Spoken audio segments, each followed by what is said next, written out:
When it went public in 1995, Donald Trump's first and only public company raised $140 million from investors. Thank you. A decade later, Trump Hotels and Casino Resorts was bankrupt.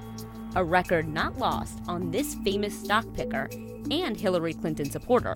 People that believed in him, that listened to his siren song, came away losing well over 90 cents on the dollar. Investors lost out, but Trump made millions, even as the company's losses mounted. A CNN Money review of SEC documents finds that his salary, bonus, and options totaled about $20 million over 10 years.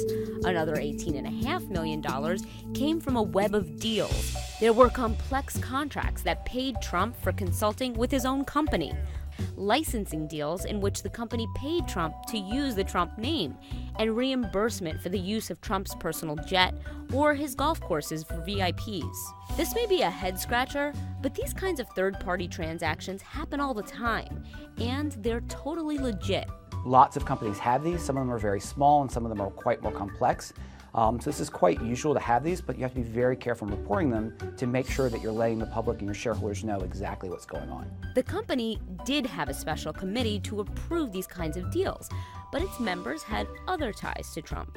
While that might raise eyebrows today, it was actually pretty commonplace 2 decades ago. Go back and look at the financial statements of lots of companies, and they had a lot of their boards were filled with insiders, people who work for the company. Nowadays, we would view that as a conflict of interest, but simply back then, it was much more common practice. 21 years after he first sold shares to the public, Donald Trump is running for president on his strength as a businessman. The campaign didn't respond to CNN Money's request for comment, but it's pretty clear Trump considers the tale of his first public company a business success. I did very well at Atlantic City. Then I took the company public. I took, a lot of money out of Atlantic City, which is what I'm supposed to do. I'm a business person. A business person who made millions from a money-losing company. Christina Alessi, CNN Money, New York.